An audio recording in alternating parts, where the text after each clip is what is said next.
afternoon, everyone. Hey! We are the Triangle Raging Grannies. And we are delighted to be here to celebrate with you the 5th anniversary of the Moral Monday movement. The Raging Grannies connection with Moral Monday goes all the way back to the very first March. In fact, several of us have been handcuffed and taken away with many of you after we have spoken truth to power. Today, we're going to sing to support voting rights, universal health care, LGBTQ rights, immigrant rights, and fair wages. And we're going to sing to fight the war economy, fight systemic racism, fight poverty and ecological devastation. So here we go.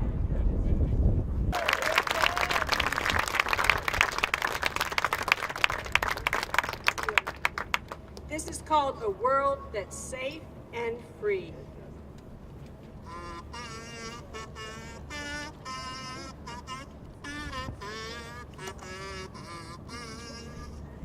We join this anniversary and gather here once more to sing for love and justice and a new deal for the poor. And here we'll raise our voices strong, though they might seem weak with age. And though we're growing older now, we grannies still can raise voting rights for everyone. We raise our voices high for a fair tax deal that's not a scam and a press who doesn't lie. For good health care we can afford and a planet pure and clean and the right to live harassment free in the year 2018. For sanctuary cities for immigrants and refugees, and a living wage for everyone that won't bring us to our knees.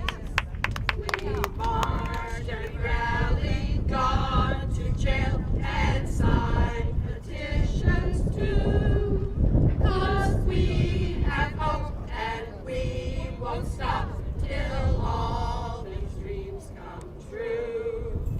We won't give up our hopes and dreams for a world that's safe and free. We won't give up on love and justice and fear who's first with me.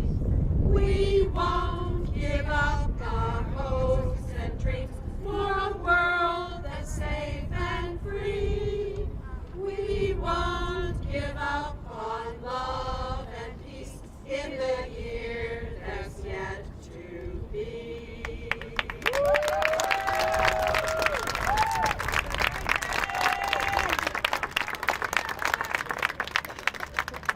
Forward together. Not one step back. Forward together. Not one step back. Justice. When I say, when do you want it? You say now. When do we want it? Now. When do we want it? Now. When I say, what do you want? You say justice. What do we want? Justice. What do we want? Justice. When I say, when do we want it? You say now. When do we want it? Now. When do we want it? Now. Margaretta Bellin, Curtis Gatewood, Jimmy Hawkins, Nelson Johnson, who will join us soon, Molly McDonough, Ryan Perlmutter, John Mendez, Perry Morgan, Maria Palmer, Larry Reed Sr., Adam Sotak, T. Anthony Spearman, Timothy Tyson, Olinda Watkins, Bob Zellner, and Barbara Zelter. If any of you are here, come join me on this stage. And if they're not here, I want others of the Moral Monday arrestees to join me on this stage.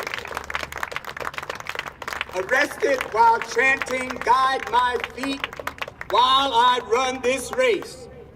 They could hear the drumbeat of freedom as they marched off to jail, knowing that their act of civil disobedience would not be in vain. With their act, they called all people of goodwill to join them in breaking their complicity with the General Assembly, who were meeting behind closed doors at midnight to enact policies that were detrimental to the people, refusing to expand Medicaid to thousands and laying a foundation to permanently dismantle the public education of our children. Make no mistake about it, those men were meeting in secret at midnight to revise a Southern strategy that discovered alternative ways of lynching the poor. Thank God, others heard the drumbeat of freedom. The following Monday, 30 more decided enough was enough. The next week, there were 49. The week after that, 57.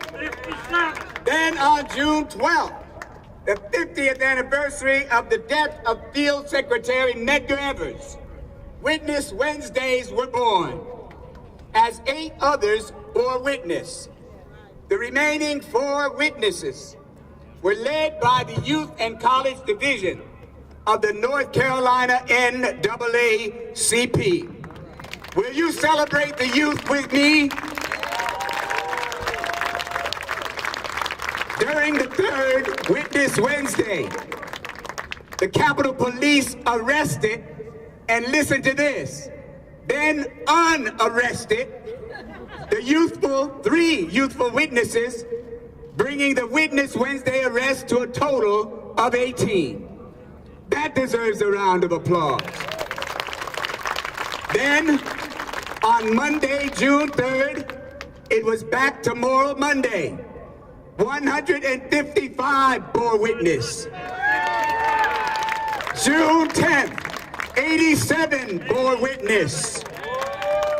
The people of North Carolina were coming out of that wicked womb of oppression and breaking their collective silence as they moved forward together.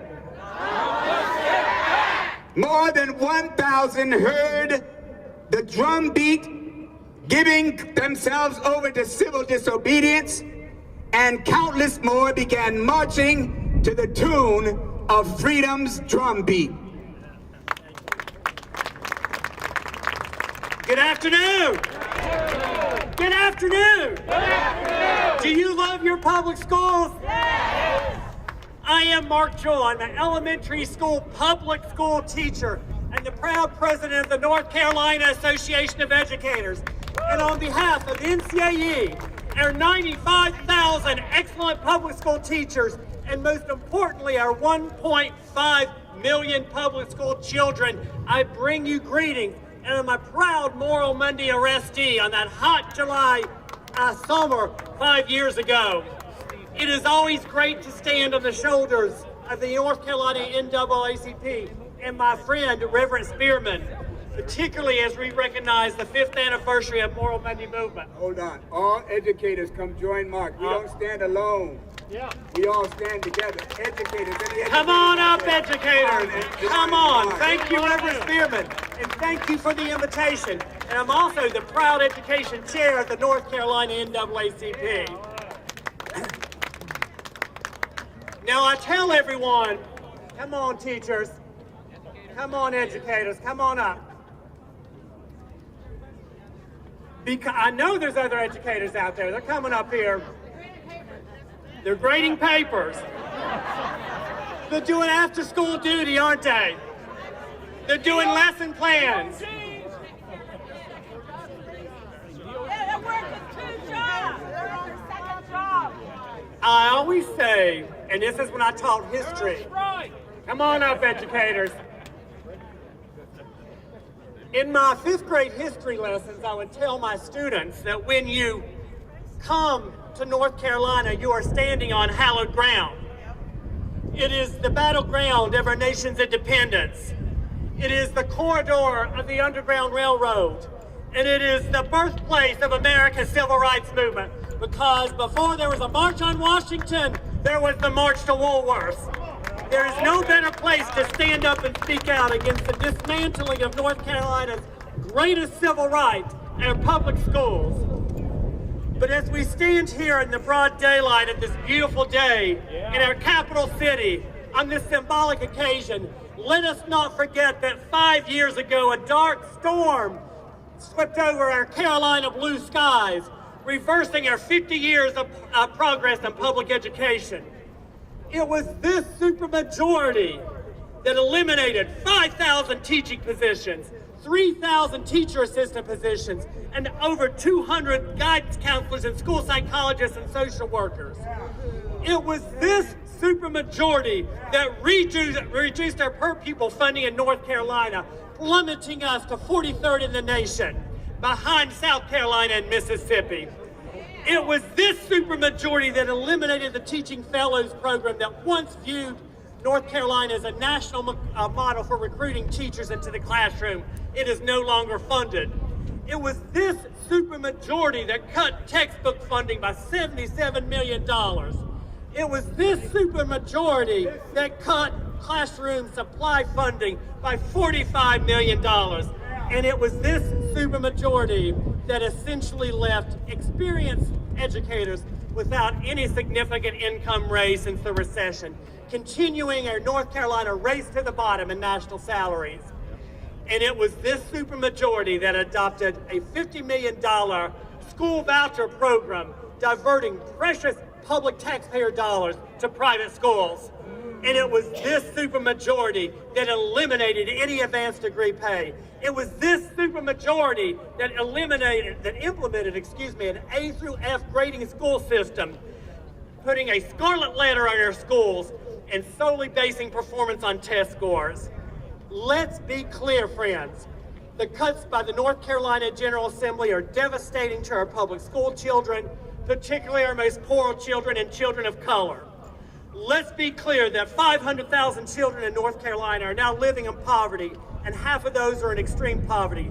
Their parents are overcoming joblessness and debt. And when a child is hungry, it dominates their thoughts and minds, and it makes them extremely difficult to focus on academics. Let us be clear, North Carolina, that we proudly stand for equal access and equal opportunity for all of our students, not just those who can afford it. Public education has made North Carolina strong. Would you agree? Yes. It produces good citizens. Yes. It teaches values. Would you agree? Yes. Public education teaches the ideas of a just society. Would you agree? Yes. Public education teaches equality. Yes. Would you agree? Yes. Equity. Would you agree? Yes. Democracy. Would you agree? Yes. North Carolina public schools are the key that opens the door for economic opportunity. So let's be clear, my friends. Before our eyes, we are witnessing the implementation of the economic and racial resegregation of North Carolina public schools. And you and I know that there is more to education than academics. We address the needs of the whole child. And as educators, we address issues such as health care and good nutrition and safe schools and family environment. We see our children as more than a student at a desk or data on a spreadsheet. Regardless of who our children are or where they live, regardless of their race, their ethnicity, their religion, their economic status, or their sexual orientation or gender identity, we see the value of every child. We know that we can't set educational policy by ourselves, but we have the power of influence. To help our students succeed in those oppressive times, we must unite and strengthen our schools and our communities. Our opponents are quick to point blame at public education, as if underfunded schools were somehow the fault of those who teach, or our communities, or our parents. Let us continue as coalition partners to stand up and speak out and fight on for our children. Let us use our power to reverse this backward turn toward the past. and let us use our collective strength to make North Carolina a better place, moving ever closer to Dr. King's dream that the idea of equal opportunity is for all and just not the fortunate few. NCAE is committed to stand with the North Carolina NAACP and take our resistance to the ballot box. If you're in the justice community, please come and stand up. Hi, I'm Melissa Price Crom. We are here today to protect the institutions of our democracy. When our rights have been under attack, the courts have been our vehicle to protect our rights. But unfortunately, court bashing has become epidemic across this country as many seek to quash an independent judiciary. And unfortunately, North Carolina has been leading the pack on those attacks. We've seen this legislature attack our courts by eliminating judicial public financing for the election of judges, be the first state in 100 years to turn from nonpartisan judicial elections to partisan judicial elections, widely considered bad policy, to eliminating 3 judges from the Court of Appeals, and to eliminating the 2018 judicial primary. Y'all, they eliminated an election. Next, they are working on legislation to gerrymander our judges. Gerrymandering isn't just for the legislature anymore. Now they want to gerrymander our courts. And they even want to go so far as to take our right to vote for judges away and give it to themselves, the legislature. And there are many other ways that they want to rig the courts, too many to name today. Now, we don't know exactly what is next with the fair courts, because even though this General Assembly represents the people and is supposed to be doing the people's business, we the people have to keep guessing at what they're going to do next. This legislature doesn't want to be honest and transparent because they're trying to cripple the democratic process behind closed doors. If this legislature succeeds at stacking, packing, and cracking our courts, it will spread like a disease across this country. Unfortunately, this is nothing new. Fair and impartial courts have come under attack from time to time. From when President Andrew Jackson told Chief Justice Marshall, John Marshall has made his decision, now let him enforce it, to the desegregation of schools here in the South, where there were literally wanted billboards for Justice Earl Warren after Brown versus Board of Education, to today, where in Pennsylvania, the legislature is attempting to impeach 4 Supreme Court justices for overturning the legislature's gerrymandering schemes. Shame on Shame! To here, today, where we are forced to come to you to let you know that the legislature wants to remake the judicial system. They want to rig the system. Now, it is our job as citizens in a democracy to draw a line in the sand and protect our institutions of democracy.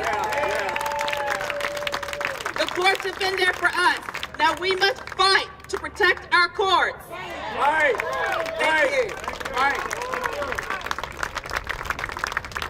If nobody else is gonna come up here and stand with the folk, I'll stand with the folk. I don't know if y'all remember or not, but my campaign motto when I ran was, I'm woke and I ain't scared.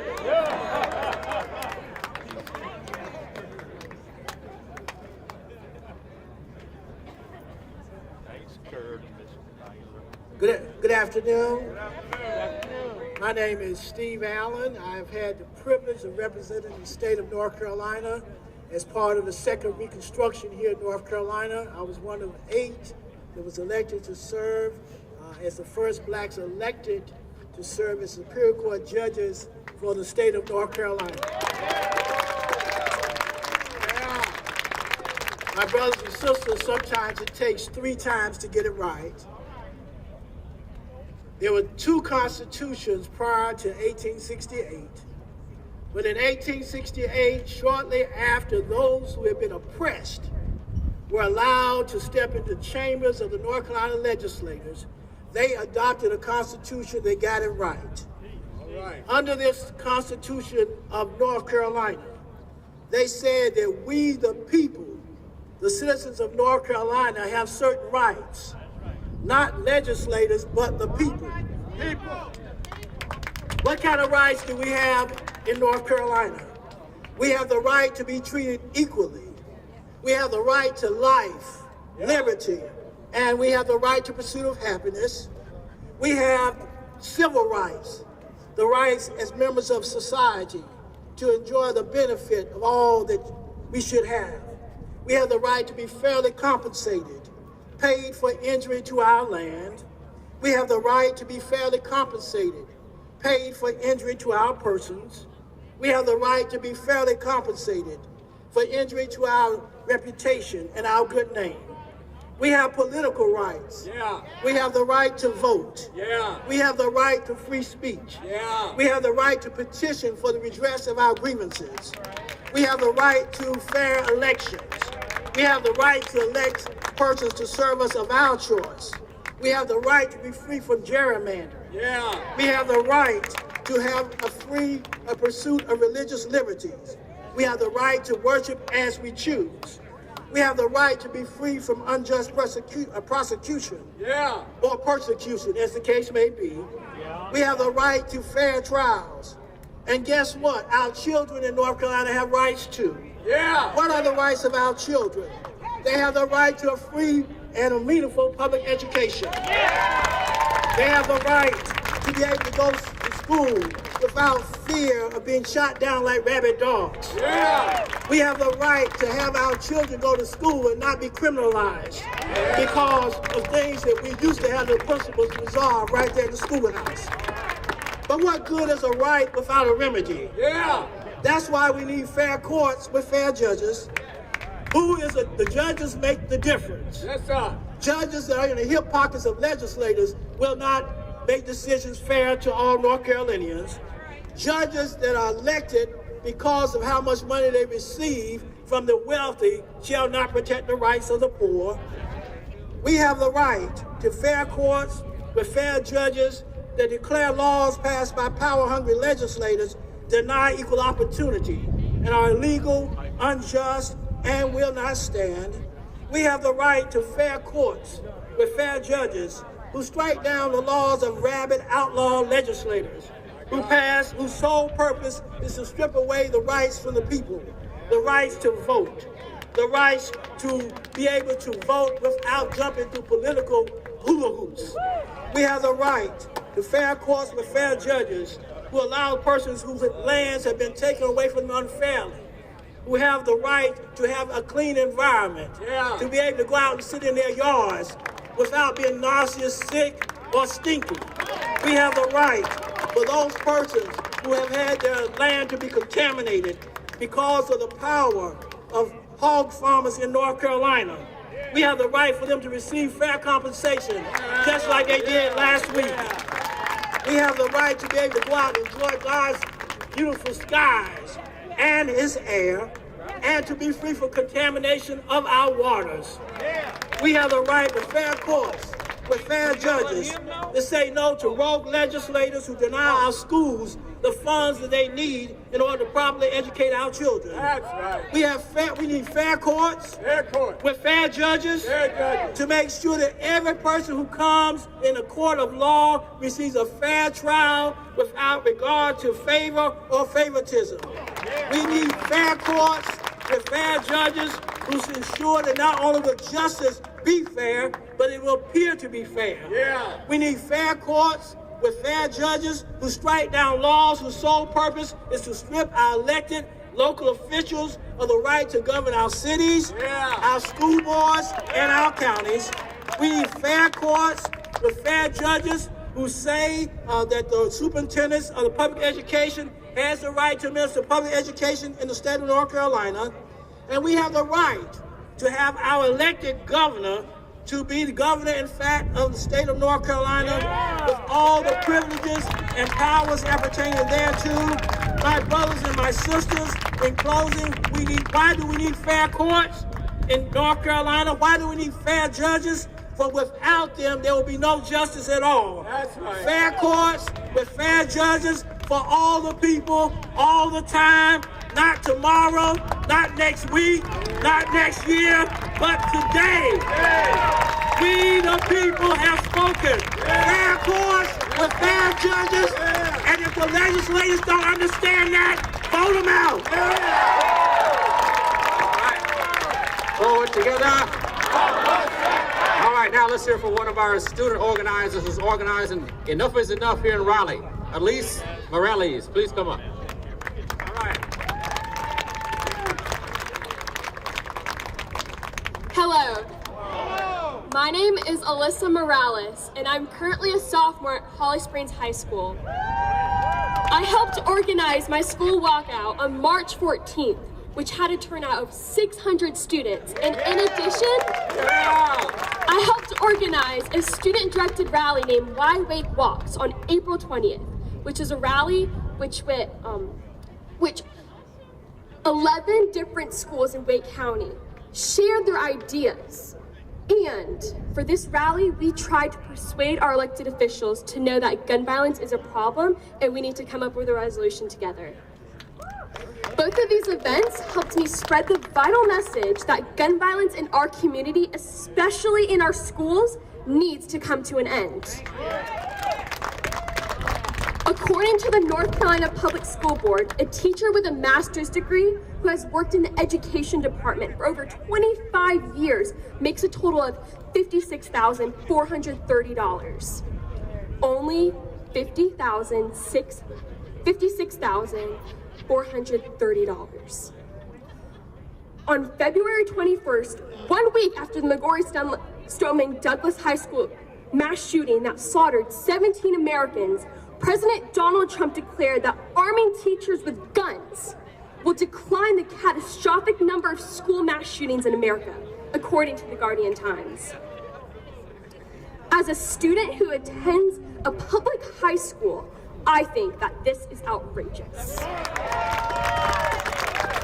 How can teachers in North Carolina who make them less than $60,000 a year be responsible for their own families, their own necessities, be responsible for their student safety, and be responsible if a person barges into their classroom and they should be prepared to kill them?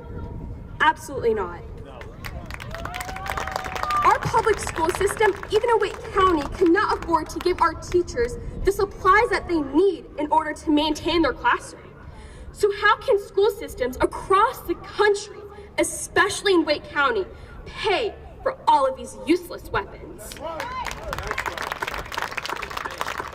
What we need President Donald Trump is to arm our teachers with school supplies, not weapons, and realize the real issue, which is that we need more restriction on guns so that the number of teachers and students innocently dying decreases and the amount of gun violence taking place in general declines too. Thank you. All right, forward together. All right, now let's hear from Anna Blackburn of the North Carolina NAACP Immigration Justice Chair. Please, come on up. Buenas tardes. Anyone from the Latino and immigrant community, will you please come and join us on the stage? Come quickly, we want you on the stage with us. Les traigo saludo, un mensaje, y le pedimos que tomen acción. Hello, we bring you greetings, we bring you a message, and we ask that you all take action. The biggest threat to our democracy is not to allow equality and justice. Why? Because this is the foundation of this nation. And when the so-called leadership of this country spews lies in order to fulfill the country or state's political party agenda, that's a huge problem to equality. And it goes to the very core of what this nation stands for. Our religious and constitutional values are at stake. What kind of civilized society looks at our brown countries that have contributed so much to build not just the country, but its economy, and calls them shitholes, and then institutes a ban on them? We say no ban, and stop the persecution and oppression of our Latino and our immigrant community. The attacks on the community goes against the very values that this country accuses other countries of doing. Today, you will hear from grassroots organizations like El Pueblo, Church World Service, Women NC, who are on the ground, tirelessly fighting, needlessly, because this community is the backbone of this country. American citizens cannot fulfill their American dream without the immigrant community, and those are the facts. There are no ulterior facts. These are the facts. You cannot dispute statistics. So spewing lies creates a safety situation, not just for our immigrant community, but our law enforcement. This is unacceptable, and we ask you to stand with us and defend the very community that's helping fulfill the American dreams for these country's citizens. So today, I am very proud to bring before you some incredible women, some incredible Latina with a lot of flavor women here, and from Iran. So the first speaker we will hear from, and we're very proud of her, she just got her doctorate, so I get to introduce her for the first time. You're gonna hear from Dr. Felicia Arraga. She just got her doctorate. Then you will hear from Jenny Bell, who's doing incredible work with Sanctuary. Then you will hear from Maria Gonzalez, one of the youths from El Pueblo. Following her will be coordinator from El Pueblo, Ileana Santilla. And then Beth Tagan from Women NC. Thank you. Good afternoon, everyone. So I get to spend a lot of time here with a bunch of the folks behind me to talk about immigration bills and anti-immigrant bills here at the General Assembly. But first, I'm going to talk about a program called the 287G program. So can I get a show of hands of anyone who knows what that is? A few. All right, so between 2006 and 2008, the North Carolina sheriffs began to adopt this particular program, which is a partnership to work with Immigration and Customs Enforcement. At the same time, the state legislature right here did two things. They passed the Technical Corrections Act of 2006, which limited the ability for undocumented individuals to obtain driver's licenses. And then in House Bill 1950 in 2007, they put extra money into this to actually support the enforcement of immigrants at the local level by sheriffs. Since then, the Aliments program was shut down in 2012 for racial profiling, and today there are 5 programs and 1 new one in Nash County. And until last year, we had the most of any state in the whole entire country, which is not something that we want to be first in. In Mecklenburg County alone, 15,000 people have been deported under this program over the past 10 years. This program is completely voluntary, and the sheriff's office can end the program at any point in time. That's where you all come in, and just so you know, Wake County does have this program. For those who can vote, I'm asking you to do a few different things. One, for you all to go out and think about the sheriff race. Especially here, as I mentioned, Wake County has the program, but across the state as well. And I'm not just asking for you all to think about what that sheriff's stance is on immigration enforcement, but I'm also asking you to think about, if you have to vote for a sheriff, you want that person to oversee a just jail, to work towards end mass incarceration so that jail doesn't have to exist, and so that they advocate for just policy. We also know who controls the sheriff. We know that county commissioners control those sheriffs, and they control the sheriff budget. So if the sheriff is not making the right choices about how to spend your money, then you need to also think about those county sheriffs, those county commissioners, and voting those folks out too. And lastly, the reason why we're here in this place. For representatives, whenever we come to the General Assembly, we always want to talk with them about immigration policy. But many of these same representatives are the ones who are pushing anti-immigrant legislation, like Senate Bill 145, the Government Immigration Compliance Act, which would expand the use of the 287G program to people like sheriff's deputies, or to highway patrols, individuals, and to the Department of Corrections. So those are things that you can do, and of course the other folks behind me are going to talk about some of the other things that you can begin to ask your sheriff. If you don't know anything about their policies on immigration, begin to ask them, do you cooperate with immigration? What kind of money are you getting from ICE to do this type of work? And ask if there are immigration officers at the local level. I'm happy to talk more about that afterwards. Thank you.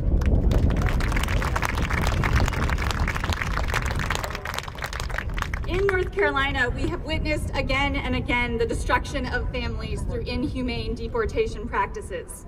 Just in the past few weeks, we have seen immigration raids occurring across the state that have torn families apart and made communities live in fear. Responding to the commands of our faith to love our neighbors, congregations throughout the state are declaring sanctuary for undocumented individuals who have final orders of deportation. In North Carolina, we are part of a rapidly growing nationwide movement to provide physical sanctuary to immigrants and their families facing deportation.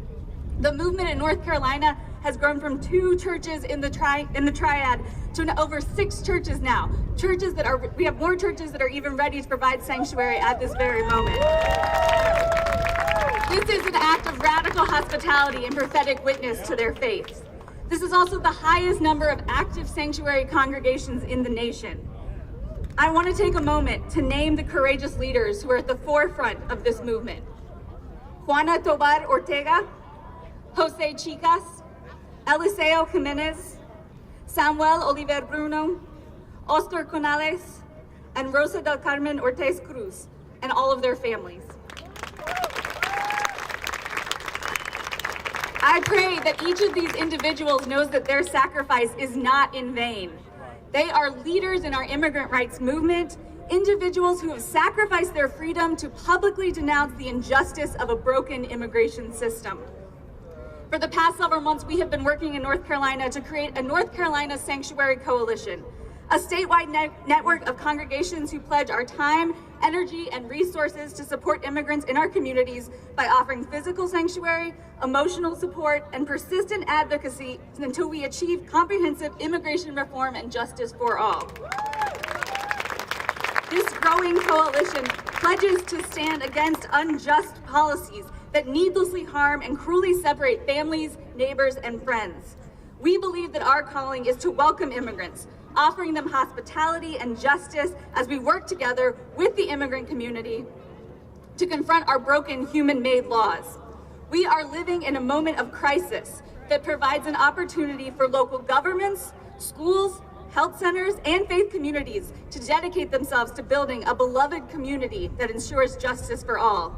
The actions of these congregations and courageous sanctuary leaders are changing the narrative, and now North Carolina is becoming known as a leader in the faith-based movement of solidarity and hospitality that we call sanctuary. Thank you.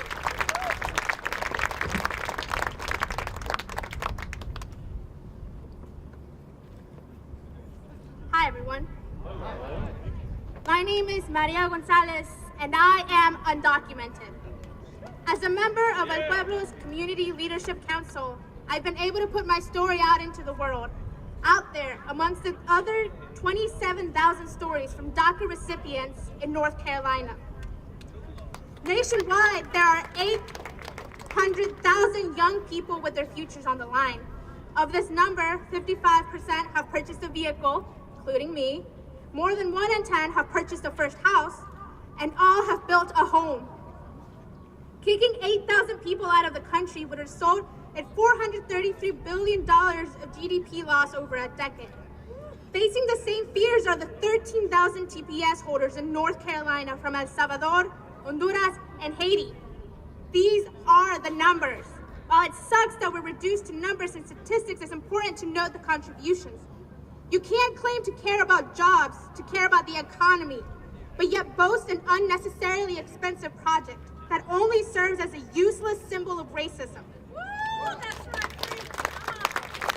All just to keep people out. People who contribute to your economy, to your Social Security, to your Medicare and Medicaid. The people who picked your fruits and vegetables. But yet these are the people who don't get to live here. 78% of voters support giving Dreamers a chance to stay in the country. That means of the people voting, a majority support this.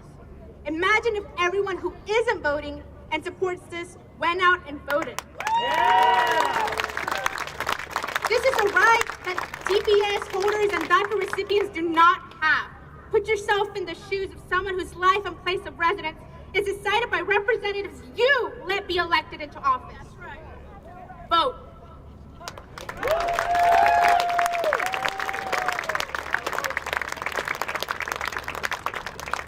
everyone, my name is Ileana Santillan and I'm the community organizer at El Pueblo here in Raleigh. I'm here to speak on behalf of two very important issues that are affecting the immigrant community at this time. First, over 13,000 North Carolina residents are temporary protective status recipients from El Salvador and Haiti. The Trump administration has dismantled these crucial protections, leaving the futures of thousands of families in limbo by threatening them with deportation. El Pueblo stands in solidarity with these families, including TPS recipients from Nicaragua and the Sudan, against the racist actions of this presidential administration. We will continue uplifting the voices of those who are most affected by these policies. A second issue that is affecting our community is the rogue government agency known as Immigration and Customs Enforcement, or ICE. In the recent weeks, North Carolina has seen a massive upswing in ICE rates, with over 40 residents being detained from Wilmington to Asheville. These people are our neighbors, these people go to their schools, these people are students. There are children out there who are being separated from their families. Just let that sink in. Immigration agents have broken the law by racially discriminating against drivers and neighborhood residents, arresting people while they're shopping at the grocery store or simply taking out the trash in their driveway. These attacks leave long-lasting mental health scars both for the captives and their families, and are directly responsible for tearing apart communities by leaving its residents in fear.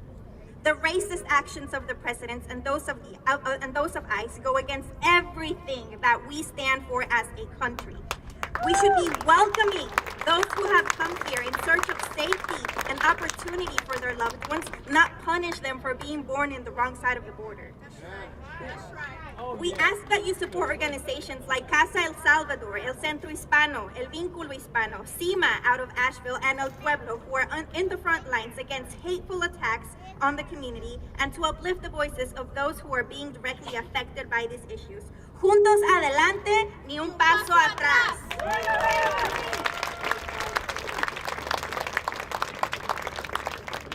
Hello. I am a refugee woman from Iran who moved to the United States about 40 years ago with my husband and two little daughters to raise our children in a safe country with a better educational opportunity.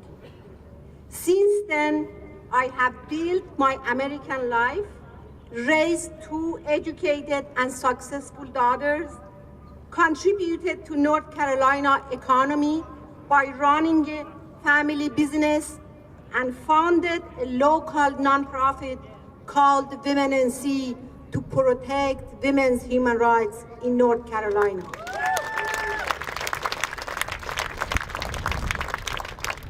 And I am not the only one. According to Women Research Institute, approximately 21 million female immigrants live in the United States, make up just over 13% of nation's female population in their diverse roles as students, professionals, and other workers, spouses, parents, caregivers. Immigrant women have been making important contributions to local communities, the economy, and society. Since 2016 election, we have been observing the adverse impact of Trump administration words, policies, and action due to imposition of travel ban, elimination of DACA, reduction in refugee admission, and placing restriction on family, migration, and diversity visa, which will result in significant reduction of immigrants between the age of 24 to 54. That the economists call this age group prime working age. Many DACA applicants have already been losing DACA benefits. In fact, an average of 122 DACA recipients have been losing their work authorization on a daily basis. Trump and Sessions have strong support from conservatives in the Congress for their efforts in minimizing the number of asylum cases going before the courts and pacing deportation of asylum seekers. Let me introduce you to two of the DACA holders. A woman age 22, who is currently in her last year of college, majoring in aerospace engineering and graduating in June. Her work permit is due to expire 1 month after graduation. She has been working towards her dream, aspiring to working for NASA one day, but unless legislation like the DREAM Act passes, her future is bleak. Another young man, age 26, went back to college after obtaining his work authorization through DACA. He advanced in his employment and was able to purchase a 4-bedroom home because of DACA. He contributes to economy, paying his mortgage and taxes, and is building an American life while also helping his mom and working hard. He too faces a bleak future when his permit expires. In order to counteract the inhumane and wrong immigration policies of this administration, we should roll back our sleeves and take action by getting active in our communities. We need to go to polling booths and send the right people to the office. Together, we are always stronger. Together, we are always stronger. Now, here's your call to action. If we want to show this nation what a humane and civilized society looks like, it starts first with us. We need to get registered, but not just registered, you need to go and vote. And do not go by yourself. You take 2 to 3 other people with you to that voting booth. That is what will make a difference. Do not stand here and cheer and applaud. Take that energy to the voting booth. Now, when I say adelante juntos, you say ni un paso atrás. That's forward together, not one step back. Adelante juntos, ni un paso atrás. Adelante juntos, ni un paso atrás. Adelante juntos, ni un paso atrás. Thank you. And if you haven't signed up for People's Campaign, sign up at the table with pledge cards. Thank you.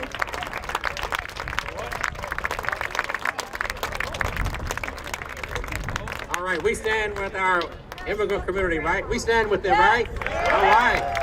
Now we want to continue moving. We have coming to the podium now Reverend Nelson Johnson.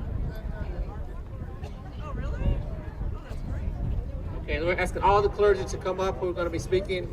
Reverend Nelson Johnson is going to be speaking on as an arrestee, founder of the beloved community.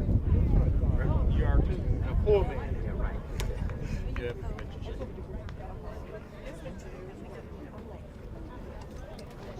Beloved brothers and sisters, I come today as a Christian clergyman, a member of the NAACP, and one of the 17 arrestees 5 years ago on April 29th. And on that day, we were standing and being arrested for supporting voting rights, for supporting good public education, for supporting fair courts, for supporting immigrant justice and environmental and ecological justice.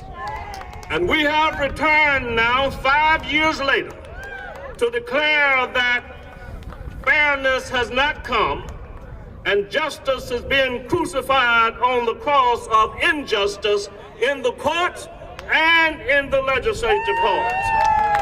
And so as servants of the God of justice, we must speak. And we have to declare today that this struggle must be taken to the ballot box in a more powerful way than ever.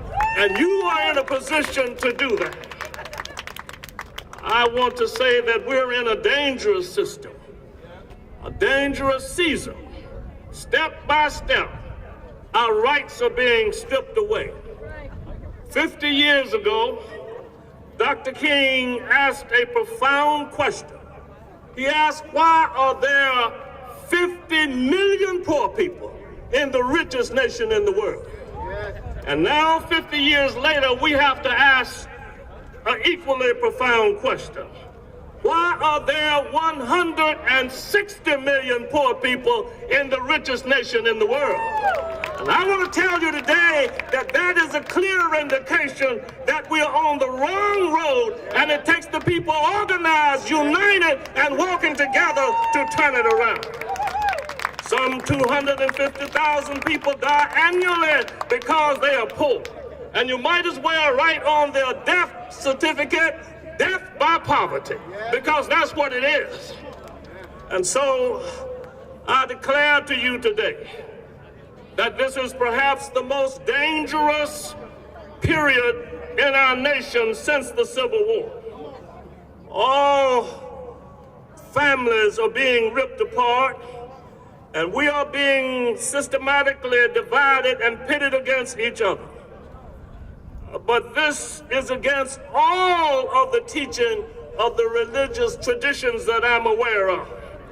But I declare to you today that immigrants are not the enemy of the native born. Latinos are not the enemies of black or whites. Muslims are not the enemies of Christians. Elders are not the enemy of youth. Jews are not the enemy of blacks, white immigrants, or anybody else. All of this is an orchestrated plan to pit people against each other. And so, in the spirit of my ancestors, I want to conclude by saying, walk together, immigrants, and don't you get weary. Walk together, Latinos, and don't you get weary. Walk together, my white brothers and sisters, and don't listen to the garbage racism that's being pumped out today. Walk together, Muslim and Jews. Walk together, because when we walk together, we become God's children. And when all of God's children get together, what a time, what a time, what a time. When all of God's children get together, we can turn this nation around and put it on the road of justice instead of injustice. Go to the poll, vote, do everything you can, and tomorrow belongs to us. God bless you.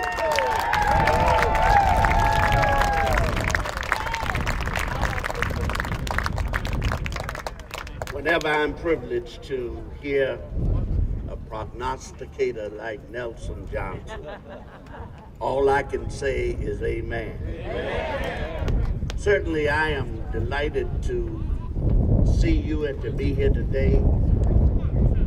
Some months back when we were fighting this struggle, I had had a kidney transplant.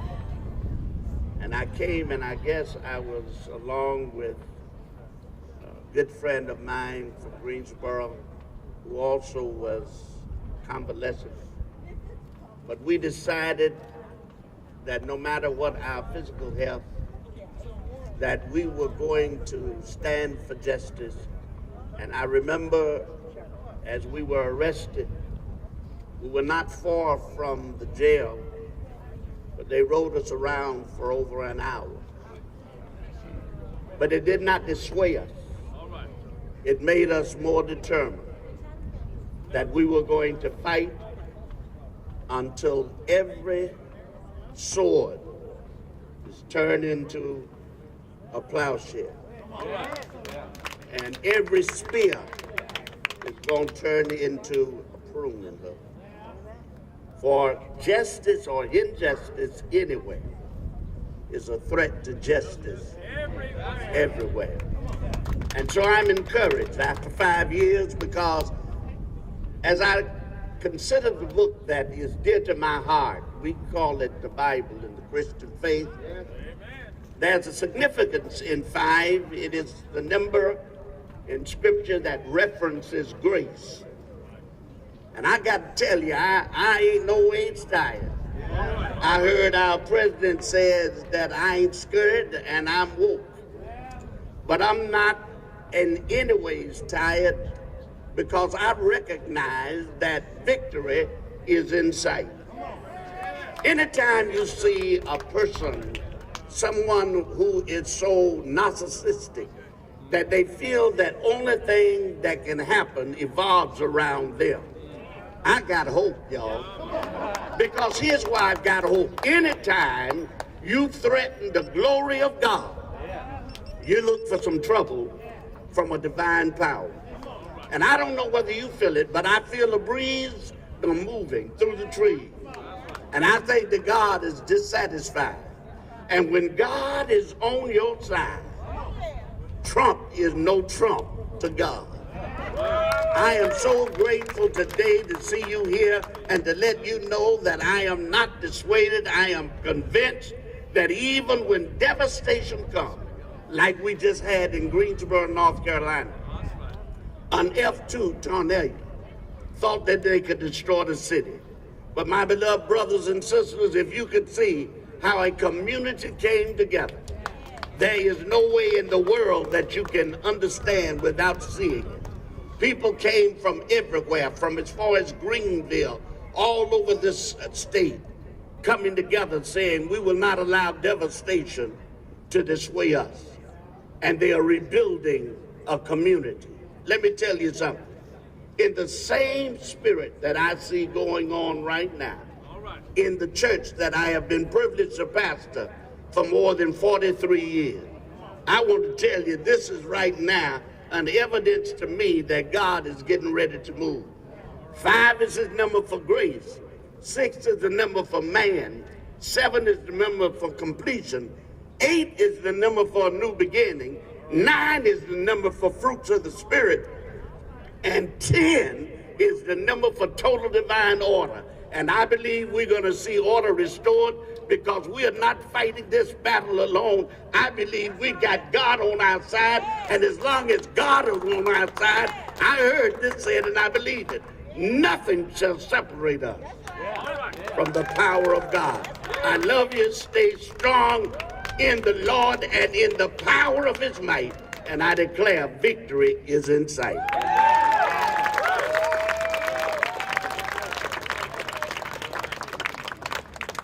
Good evening, Moral Monday family. How are we all doing today? I want to tell you that I'm not tired. I want to tell you that I'm not ready to give up. But I want to tell you, I know that it has been 5 years. 5 years that we've been planting justice, asking the General Assembly to do the right thing and expand Medicaid. It's been 5 years that we've been planting justice, bringing before you expert doctors and healthcare advocates and legal experts and telling them to expand Medicaid. It's been 5 years that we've been planting justice, having meetings with elected officials, rallies and people's court trials and die-ins and marches and prayer services and town halls and public meetings. It's been 5 years that we've been planting justice, and 100 different counties have been trying to meet the healthcare needs of the people. And rural hospitals have been trying to meet the needs of the people, while this General Assembly has failed to do their job and expand Medicaid. 5 years we've had impacted people tell you about the suffering in their bodies, the fact that they've lost loved ones, the fact that people have died because of their decisions. 5 years these elected officials have refused to do the right thing, have thrown up their hands, have let people die, and people have died. In this 5 years, between 5,000 and 8,500 people have died premature and unnecessary deaths. Hard-working class people in the state of North Carolina have died because of a political decision that our elected officials refuse to make. I want you to know that this is not just a numbers issue.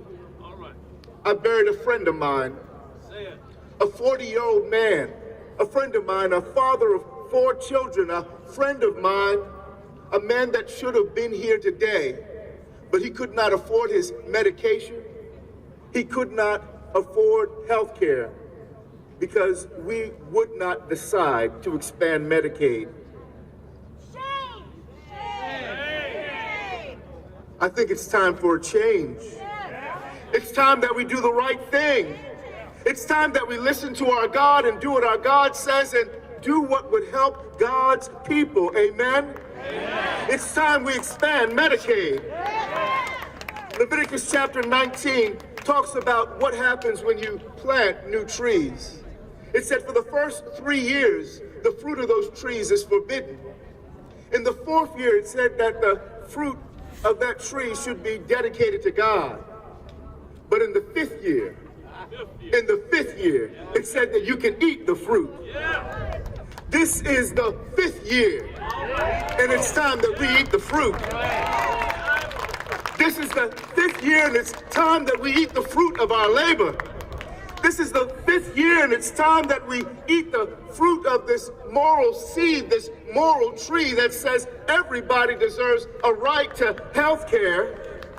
This is the 5th year, so let us have Medicaid expansion for all God's children.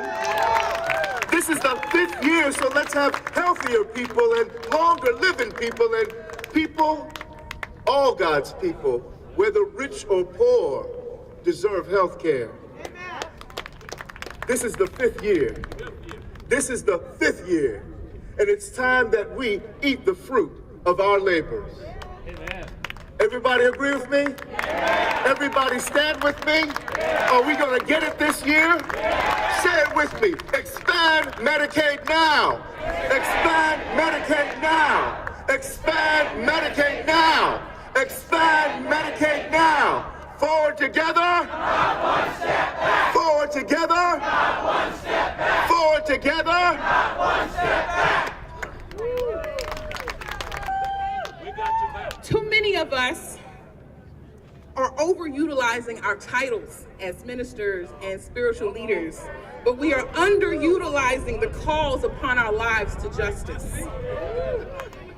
For those of us who are called to what some of us consider a higher calling, I pray that we do not make the mistake of thinking that our title and the work that we do in our Sundays, our most segregated hour, would be enough to reshape the moral fiber of America. Because if what we were doing on Sunday was enough, there would be no guns in our schools. If what we were doing on Sunday was enough, teachers would not have underpaid classrooms and overfilled classrooms.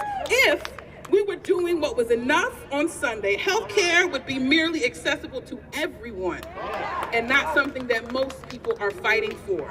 If we were doing what we needed to do and it was enough on Sunday, racism, by far America's greatest sin, would not be the poison that taints our justice system, our immigration system, our education system, our financial system. So perhaps, maybe we don't need more churches. Maybe we don't need more segregated Sundays. Maybe we need more moral Mondays. Or maybe we need moral Tuesdays, or moral Wednesdays, or moral Thursdays, or moral Fridays. The root of salvation is to save. To save. But if we aren't willing to save from a place of practical activism, but are rather focused on romanticism of spirituality, then salvation is a beautiful dream and not a lived reality for people. It is time for us to consider revisiting our idea of the pulpit, which would mean that we would also have to revisit our idea of the church. Because the church is beyond the bricks, the church is beyond the benches, the church is beyond the call to prayer on Sundays. The church is universal. The church is here on Mondays. The church is here on Tuesdays. The church is here on Wednesdays, Thursdays, Fridays, and Sundays. Salvation is not just something that we preach about from a place of privilege, people who have called titles. Salvation happens when we show up in the neighborhood where people are poor and feed them. It's what happens since the tornado in Greensboro, when churches showed up and fed the people in our community instead of waiting for other people to show who were not coming. Salvation is what happens when we get up every day with the commitment that what I have is also yours, and not create boundaries and not create rules simply based on the faith that we believe in practice. But that truly understanding salvation means that we are willing to give that salvation to everyone, beyond race, beyond class, beyond creed. And so today, I challenge us as ministers to go to other ministers and say, where you been at? Why have you not been here on Mondays or Moral Monday?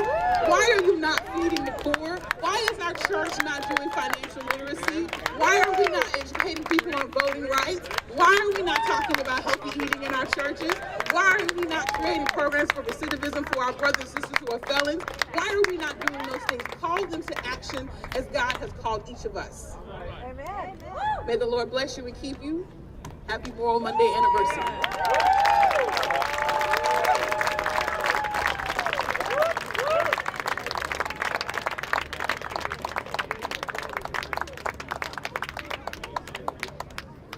Forward together. Forward together. These are moral issues. These are moral issues. That's the root of the Moral Monday movement. And our last speakers brought that home to us, that these are education issues, they're legal issues, they're voting issues, but at the base and at the core, they are moral issues. And they have called us to be our moral selves and move to action. We are going to try to wrap this up, so we're asking all the speakers that are yet to come at this time. Our next speaker proves to us that courage will not skip this generation. That is a quote from one of our chairman emeritus of the National NAACP, so I'm going to ask Stephanie Butts, who is the president of the Youth and College Division for North Carolina NAACP, to come. Stephanie. Thank you. Good evening. As you know, today we are commemorating the 5th anniversary of Moral Mondays, and a main topic has always been voter registration and voter rights and turnout to the polls. Now, many people may believe that this topic is irrelevant and redundant, and that the NAACP should just stop bringing it up everywhere we go, but that is far from the truth.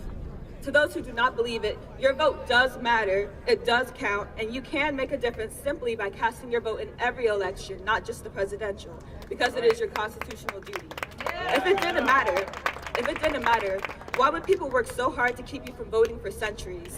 From the 3/5 compromise, to poll literacy tests, to violence and death threats, and finally to today's modern strategies such as gerrymandering and redistricting. Why did our ancestors and so many others constantly fight to obtain the right to vote when it would have been so much easier in the moment to just give up and try to survive? If you don't believe my words, believe the results. Remember what happened at the end of last year in Alabama when the voter turnout rate increased for their U.S. Senate election over 10% higher than what was expected, to be specific. And they prevented an alleged sexual assaulter from being elected. On the other hand, look at our presidential election in 2016, when roughly 43% of eligible voters did not vote, according to the Washington Post, and the nation ended up electing a president that we as a whole, to put it kindly, are dissatisfied with. In both elections, the minor percentage had the greater impact in the end, and that is an example of why it is always important to vote. And the final message I want to get across to the youth is that you, as a young person, are always vital to any movement. Over the course of history, youth were often the driving core for being the change in America.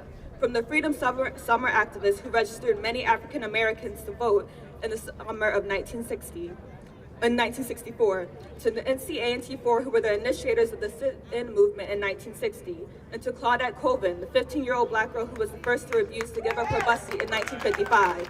These are just a few examples to show you and inspire them that your worth, skill, and dedication cannot be discredited by your age, and there is no limit to what you can accomplish. In conclusion, it's as Gandhi once said, you must be the change you wish to see in the world. Make that change by casting your vote and in educating and encouraging others to vote. Forward together. Thank you.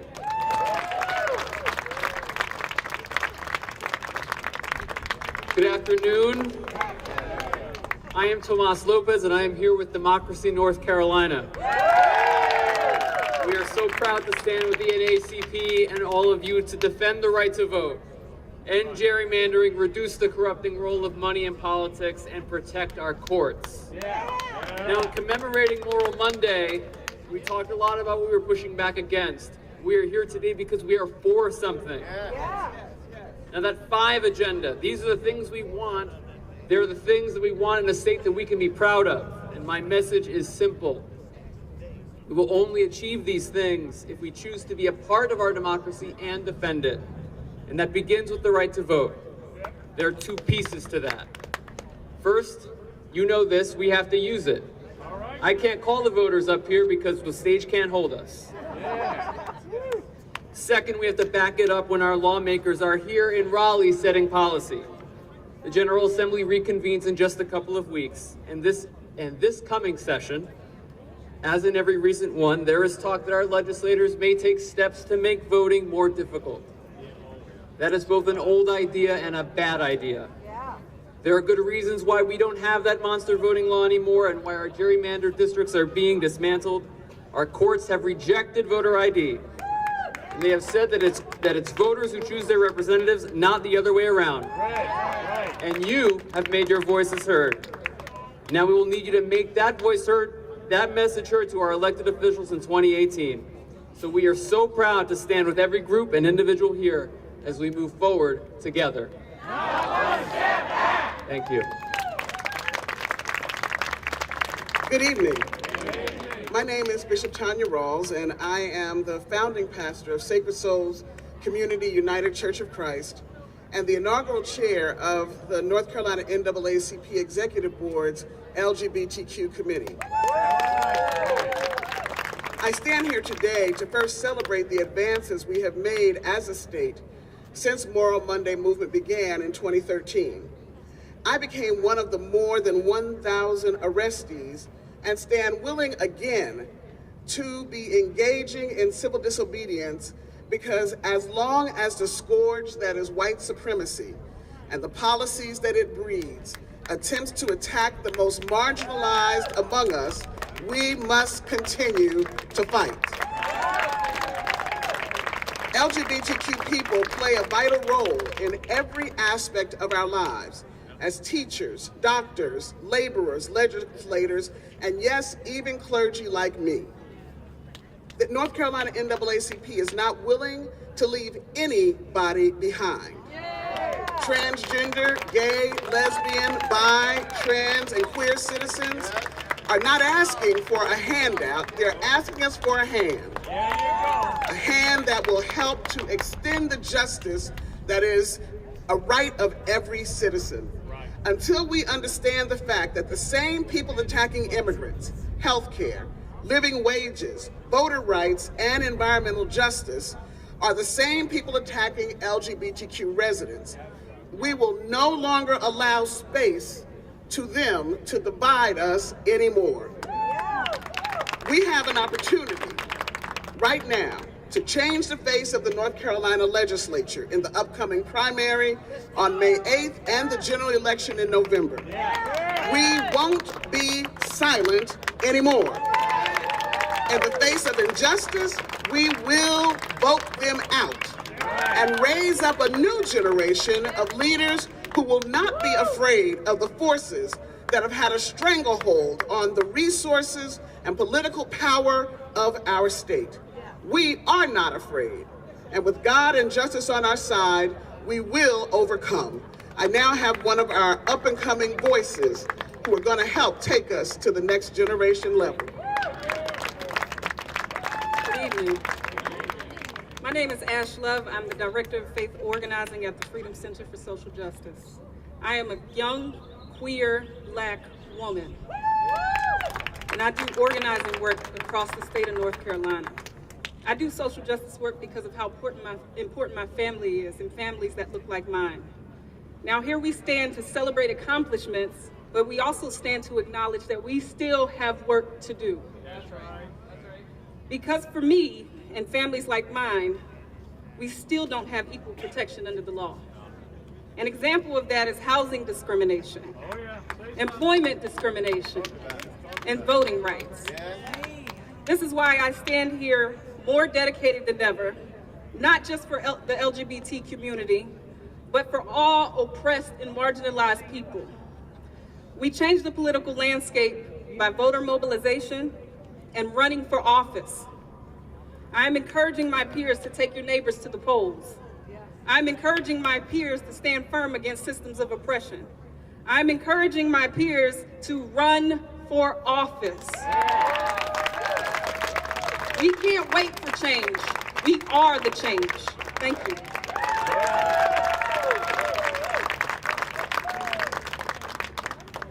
Good afternoon. I am Joyce Hobson Johnson, and I am the labor chair for the North Carolina NAACP, and I'm also the co-executive director of the beloved Community Center in Greensboro, North Carolina. All right. It's been 5 years since we declared we cannot survive on 725. 5 years since we said that the public sector workers should have the right to organize and to bargain collectively. 5 years since we've been pushing for safety at work. 5 years since we've been calling for access to affordable health care for everybody. 5 years since we've been pushing to expand and preserve the education of our children from birth on. 5 years since we've been fighting for the respect for personhood, as these two sisters have just said, and freedom from sexual harassment and discrimination against LGBTQ folks at work. And the right to elect people free from gerrymandering and other voter suppression techniques. It's been 5 years. But guess what?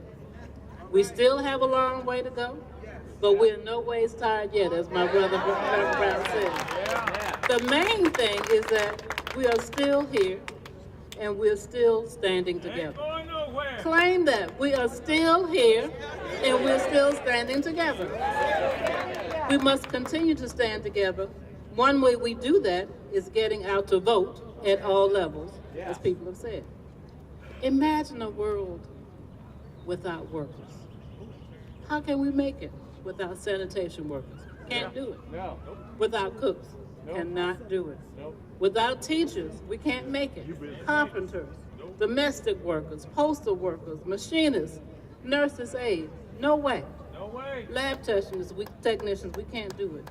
So we've still got to fight for 15 because we still can't survive on 725.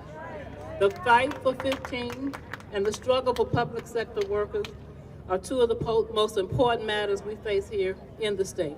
Many of them, but these are two. They're matters of human rights and moral decency. Make no mistake, workers of all stripes create the wealth in this country. But the 1% grow richer and richer. This must be turned around now. There is not insufficiency in this country. Just look around. There's just not the insufficiency, but there is greed and inhumanity, a lack of morality. It's a systemic problem.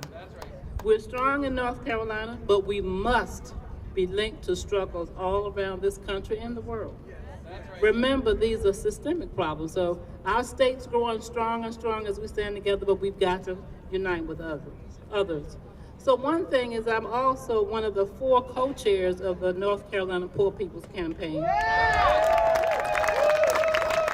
Along with Sister Anna Blackburn, who you already heard from with the Latina Coalition, Sister Jay Jackson, Reverend LaVey Lemon, 4 powerful women. And we're asking you to join us.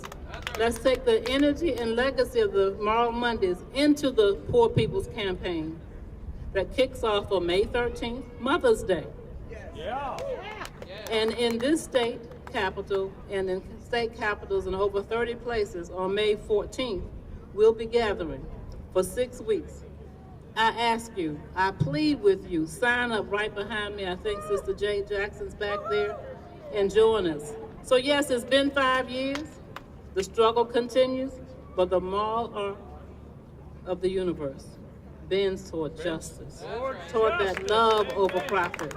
As we work together, we bend that arc a little deeper. So let's keep on keeping on, because the people united will never be defeated. Forward together.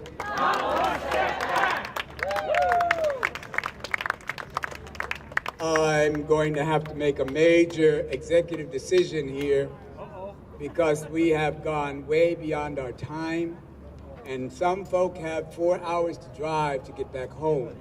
So I'm going to limit the remainder of the time of the speakers to 1 minute apiece. And Laurel Ashton is sitting in front of us. She is the timekeeper. Let's please make sure that we don't look away from her. Let's look to her.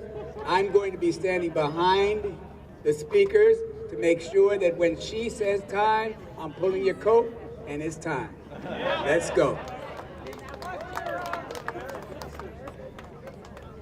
Well, I'm gonna make this quick. I wore my colors today in honor of my friend, Pat Gonzalez.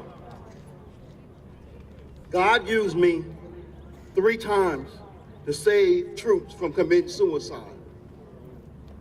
But Pat was the only one that I couldn't save. He came to my desk on a Friday and he gave me a hug and he said, "Gerald, stay out of trouble." Monday morning, Pat showed up to work.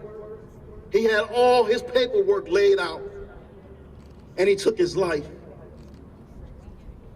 I stand here today for all the veterans, 22 a day, who take their lives. We have to change that in our country.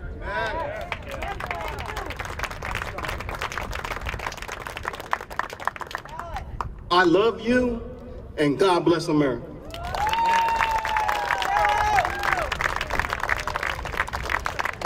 Hello, environmental advocates, please join us as we're speaking. I'm Kim Porter, community organizer for NC Warren and the environmental justice chair for the North Carolina NAACP. North Carolina is ground zero for ecological devastation and environmental justice, and we must take a stand to protect our land, air, and water. We must raise up to help protect our communities who are at risk from Gen X, deforestation, coal ash, fracking gas, hog farms, and other toxic waste. It's no accident that many of these communities are made up of people of color or low-income folks. And it's also no accident that they are in regions where gerrymandering is rampant.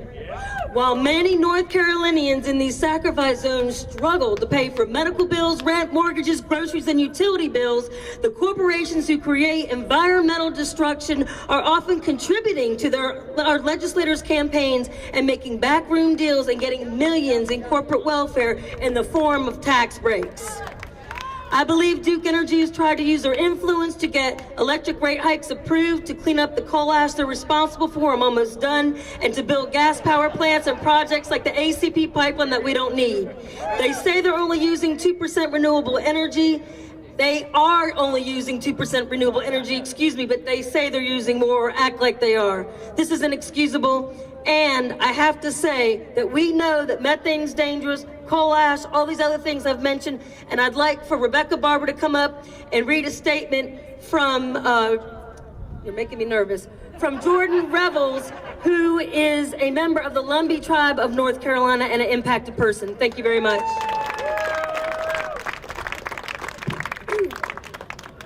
My name is Jordan Revels, and I live in Robeson County, one of the counties in eastern North Carolina that is threatened with the proposed Atlantic Coast Pipeline, a 5 billion methane gas pipeline that stretches over 500 miles.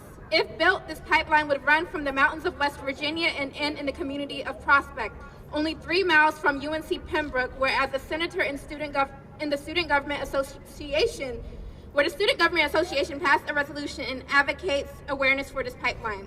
This pipeline threatens people, water, land, air, and all life in the areas it would be built in. It would hit my community directly with these threats, but all of us are threatened if Duke Energy succeeds in making this our future. I find it funny that if you were to look at Duke Energy's website, the first displayed advertisement is about how they are building a smarter energy future. Natural gas is a roadblock to this plan, not a bridge in the renewable energy future proposed. Duke is hiding their latest plan to invest in more dirty, dangerous fuels from the public. Duke Energy is not acting in the interest of the public and wants to lock our state into dangerous fracked methane gas. Its executives and boards are hiding their latest plans just as they are hiding from us with this online meeting rather than looking us in the eye. Duke Energy executives want to invest in fracked gas infrastructures like the Atlantic Coast Pipeline and 19 other unnecessary gas plants in the Carolinas. These gases are dirty, they cause local land and water pollution, and are accelerating global climate change. We demand clean energy, not dirty gas. Let's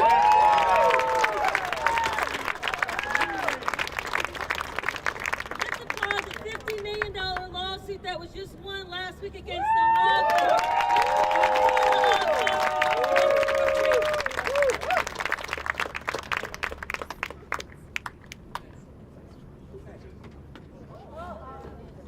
Hello. Happy birthday, Moral Monday. Dennis Caddy is my name, and I'm your criminal justice chair. He was 19 when he was incarcerated for a crime he didn't commit. It's time to free Dante Sharp. As of today, April the 30th, 2018, Dante has been incarcerated for 23 years, 3 months, 1 week, and 5 days. No physical evidence, persistent key witness recantation, alternative suspects not pursued, alibi witnesses never interviewed. We demand that Governor Cooper pardon Dante and commute his sentence, immediately setting Dante free. We demand that Attorney General Stein review Dante's case and support Dante's pardon application that is pending before Governor Cooper. We demand that the Pitt County District Attorney Kimberly Robb demand that you declare your support for Dante's innocence or declare a conflict of interest in the case. Forward together. My name is Salah Abdullah. I'm an organizer for All of Us and None and Southern Coalition for Social Justice. Last year this time, I was protesting Dante Sharp, and I was recently released myself, so I know how I feel. But I want everybody to come to the legislature at the General Assembly and let them know, ban the box, public and private, because how can you be a productive citizen if you're not given a chance? Second chance, All of Us and None. Forward together, not one step back.